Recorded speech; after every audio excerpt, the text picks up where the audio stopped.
Dentro cabecera.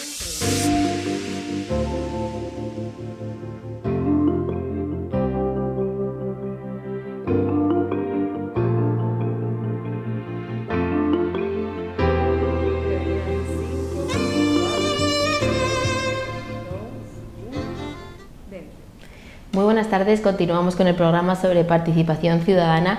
Comenzamos ya la última entrevista de la tarde en la que seguiremos hablando sobre igualdad de género y participación ciudadana, con especial atención al lenguaje sexista. Y para ello contamos con Esther Santiago García, educadora social con máster en estudios de mujeres, género y ciudadanía. Muy buenas tardes. Hola, buenas tardes. Gracias por contar conmigo. Muchísimas gracias a ti por estar aquí con nosotros. Bueno, lo primero que me gustaría preguntarle es qué efectos tienen en las niñas pues normalizar este lenguaje sexista desde el colegio. Pues tienen efectos, podríamos dividirlos a corto plazo y a largo plazo. De entrada, las niñas no se suelen identificar con lo que llamamos el genérico masculino, que como hemos visto realmente solo nombra a la mitad de la humanidad, a los hombres. Pero van aprendiendo a interiorizarlo precisamente en ese contexto escolar y en otros aspectos también. La sociedad puede ser en la ficción, que siempre aparece ese masculino, en la televisión, en las redes sociales, en diferentes aspectos, ya que el masculino genérico predomina. Pues al principio, si una niña en el colegio el profesor le dice, o la profesora dice, los niños esténse callados. Las niñas preguntan normalmente cuando todavía son muy pequeñitas, ¿y las niñas también? Porque ellas ahí todavía no han aprendido que ellas son la otredad, ¿no? Que ellas son lo otro y que lo genérico es lo masculino, ¿no? Entonces luego van teniendo que aprender y tienen que hacer constantemente un ejercicio de interpretación. ¿Estaré yo ahora incluida cuando hablan de los hombres, cuando hablan de las personas, cuando hablan de los ciudadanos? Que además que con el tema de la participación ciudadana es muy importante, cuando están llamando a la participación de los ciudadanos, ¿quién se siente identificado ahí, no? Entonces, si las niñas normalizan desde el colegio que ellas son lo otro, tienen que estar constantemente sometidas a esa presión, ¿no? Y uno de los efectos que tiene esto es que desde los 6 años, según un estudio de la Universidad de Nueva York, Princeton, Illinois, las niñas ya consideran que ellas no son brillantes, que la brillantez es algo de los niños.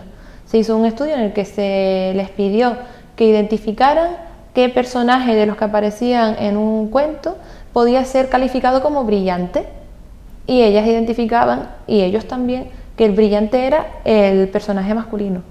Entonces todo esto repercute en una autoestima más dañada y en una constante carga extra que tienen las mujeres, que por otro lado también cuando hablamos de las profesiones, se suelen nombrar en masculino también, todas las profesiones, excepto las muy feminizadas.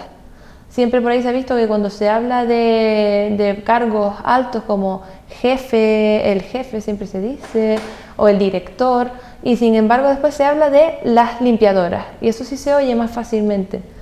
Ahí sí se feminiza el lenguaje, y eso las niñas lo aprenden a ver también desde muy corta edad, predisponiéndolas, por tanto, a elegir esos trabajos en los que se las ha nombrado de una manera muy inconsciente y a no imaginarse y no proyectarse tanto en esos otros trabajos que se nombran habitualmente en masculino y que además también los estereotipos que se difunden son masculinos.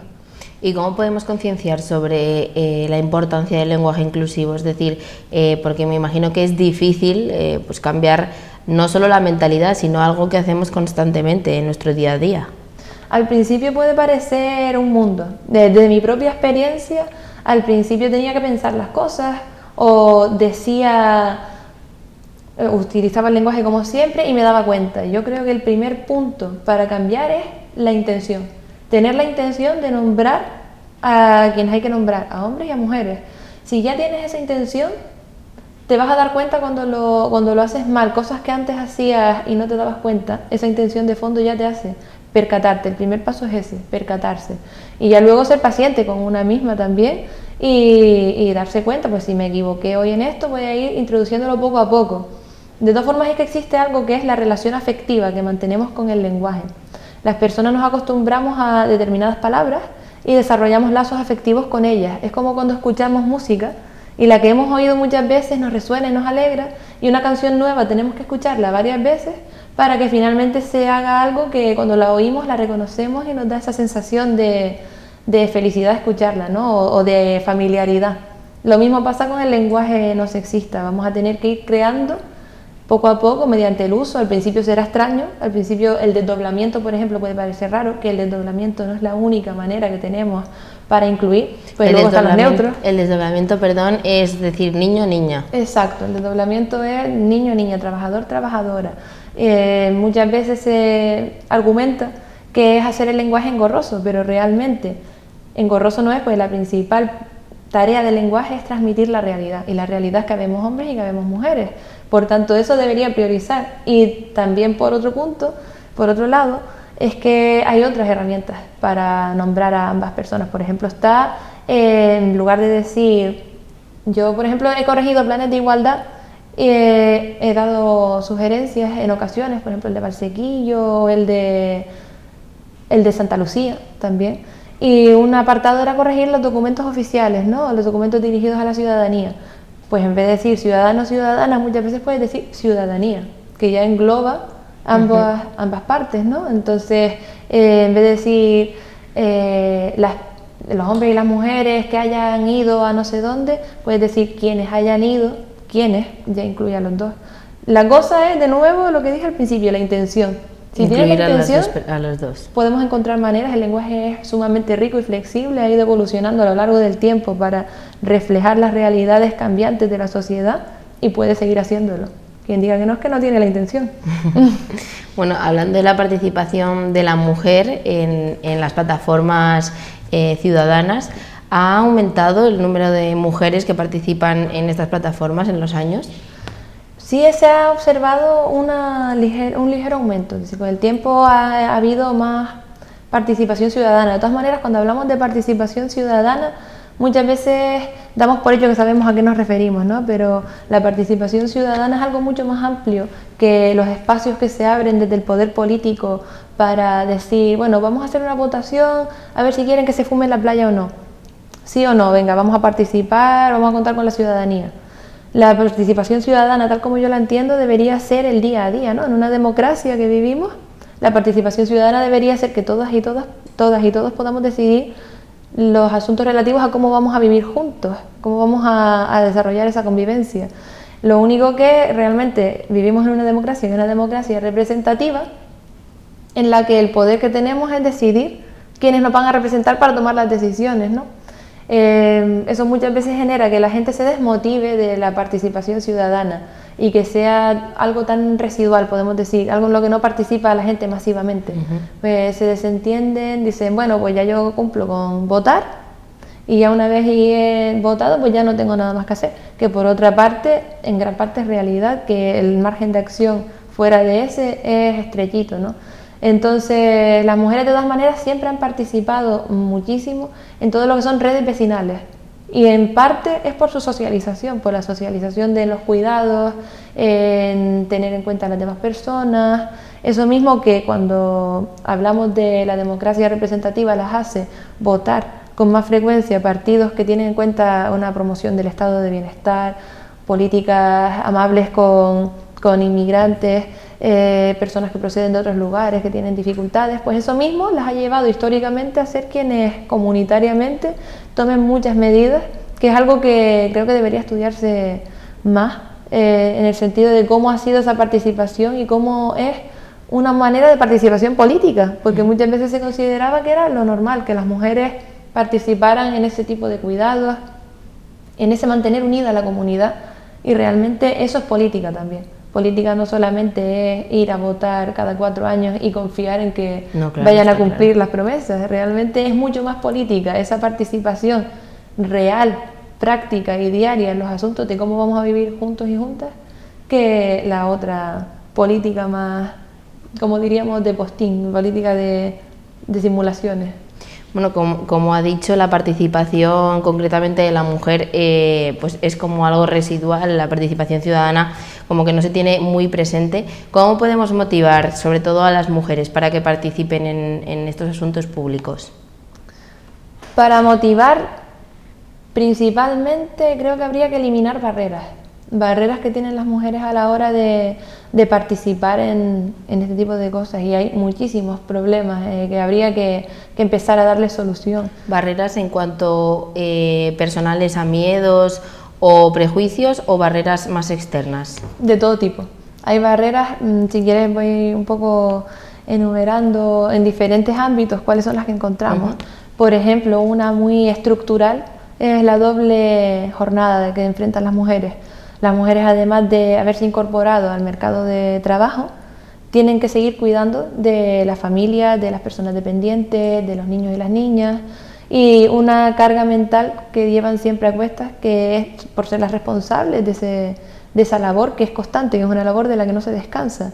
Entonces eso a las mujeres muchas veces las deja sin tiempo para participar activamente en plataformas ciudadanas que requieren una implicación y un esfuerzo personal que no están en posición de desempeñar. Entonces las políticas de conciliación en ese sentido son fundamentales. Contar con las posibilidades de las mujeres, y sobre todo que los hombres, y al igual que las mujeres se incorporaron al mercado de trabajo, ellos entren también en los hogares y asuman su parte de responsabilidad en los cuidados de las personas. Entonces podríamos ver una participación más igualitaria en plataformas ciudadanas. ¿Y qué diferencias hay en cuanto al nivel y el tipo de participación entre ambos sexos?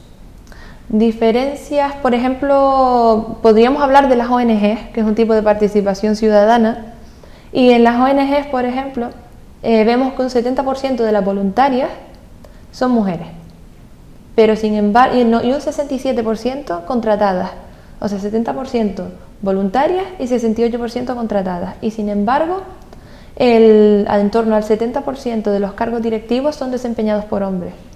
Entonces esa es una diferencia fundamental en cuanto al tipo de participación, porque es un trabajo más de fondo pero menos valorado. Es un trabajo en el que tienen más responsabilidades de base, pero no tienen ese poder de decisión, ese poder de manifestar por dónde las directrices a seguir, ¿no? Sí, como que son más las que ejecutan el trabajo, por así decirlo, que las que dicen qué se debe hacer. Exacto, entonces ese es un tipo de diferencia a la hora de participar. Otro, por ejemplo, es que los hombres viajan muchísimo más para ser voluntariados en el extranjero que las mujeres, y de nuevo ahí vemos la socialización de género, porque a las mujeres nos han inculcado menos espíritu emprendedor, nos han inculcado menos afán aventurero. Yo no sé, pero una escena típica con las niñas es ver que les dicen cuidado que no sé qué, cuidado no sé que te vayas a hacer daño, se las mete como en una burbujita de la que luego cuesta salir, y a los hombres no. Entonces ese tipo de participación ciudadana que requiere grandes desplazamientos o cambios estructurales en el modo de vida que se desempeña, quedan más reservados a los hombres que a las mujeres en este caso. ¿Y cuáles son los obstáculos que enfrentan las mujeres a la hora de participar en las plataformas ciudadanas? Claro, ya te había hablado de la doble jornada, pero también, por ejemplo, estaría la violencia sexual. La violencia sexual es algo que se utiliza desde hace tiempos inmemoriales para que las mujeres no ocupen el espacio público. Y ocupar el espacio público es fundamental a la hora de participar en plataformas ciudadanas o en cualquier otro aspecto de la vida común. Cuando yo digo, vamos a ver cuánto de libres somos, ¿puedo ir a donde quiero? Si yo puedo ir a donde yo quiero, eso es un parámetro básico de libertad, ¿no? Pero las mujeres podemos ir a donde queramos, a la hora que queramos. No, porque tenemos miedo precisamente, y no es un miedo injustificado, a sufrir violaciones, abusos sexuales, comentarios indeseados por las calles. Muchas veces vamos con ese miedo, ¿no? Y eso es uno de los aspectos que también nos impide viajar para la participación ciudadana, que depende de los espacios y las horas. También otro punto en el que se utiliza la violencia sexual es incluso en la misma participación, en la misma estructura ciudadana en la que se está. A las mujeres, cuando desempeñan un rol muy activo o hacen oír su voz con seguridad o con resolutividad, se las suele calificar negativamente, y además de maneras sexuales, como por ejemplo mal follada, qué le pasa a esta, que tendrá la regla, que estará histérica, todo aludiendo al sexo de la mujer, ¿no? De nuevo reduciéndola al sexo. Por ejemplo, cuando les dicen histéricas, de ello, histeria viene de la palabra histerion, que significa útero en griego. Es decir, todo se reduce a la mujer, a su cuerpo, y de esa manera se le resta credibilidad a su opinión. Un hombre puede mostrarse enfadado y que no se le considere que está histérico ni loco, sencillamente se le considera muchas veces hasta apasionado y da confianza, infunde confianza en la gente. Pero una mujer que se muestre de la misma manera, por ejemplo, en una discusión sobre cómo realizar un objetivo que tenga una plataforma, va a ser valorada mucho más negativamente que un hombre. ¿Y qué mejoraría de los organismos de participación ciudadana para favorecer esa participación, valga la redundancia, de la mujer? Pues para mejorar la participación de la mujer, uno objetivo que yo creo que tenemos que tener claro es que tenemos que aprender incluso de las experiencias que se han llevado a cabo en otras sociedades. Muchas veces como sociedad somos un poquito etnocéntricos, ¿no? Y pensamos que tenemos la verdad absoluta o que otras sociedades lo harán necesariamente peor que nosotros, pero yo he pensado, por ejemplo, en la comunidad autónoma Rojava, en las mujeres ahí, que a raíz de una situación de guerra tuvieron que decidir cómo organizarse con los hombres para enfrentar esa situación. Y una de las medidas que tomaban, por ejemplo, era dar cargos de autoridad o en un consejo ciudadano a mujeres y a jóvenes, principalmente para revertir todo ese silenciamiento que han tenido que padecer previamente, pues, y tener en cuenta esas opiniones que han estado silenciadas, porque si queremos realmente incluir la voz de todos y de todas, tenemos que tener en cuenta que hay una voz que lleva muchos años de la historia sin escucharse, y tenemos que darle un lugar prioritario, un lugar en el que desde luego que tenga presencia pública, porque precisamente ha estado callada esa voz.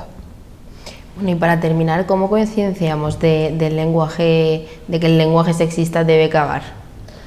¿Cómo podemos concienciar de que el lenguaje? Yo creo que mostrar los efectos, de... Hay un vídeo muy interesante que se puede ver en YouTube, que muestra cómo desde pequeños los niños y las niñas, cuando les piden que dibujen a un futbolista, por ejemplo, o a alguien que juega al fútbol, siempre dibujan un niño.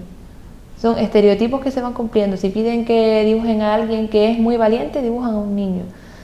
Al ver esos efectos, yo he visto muchas veces, al poner estos vídeos en formaciones o en debates públicos, la gente se da cuenta realmente del impacto que tiene nombrar siempre a los hombres prioritariamente, o como dije antes sobre los empleos, solo los feminizados nombrar a las mujeres y los cargos de poder nombrarlos en masculino.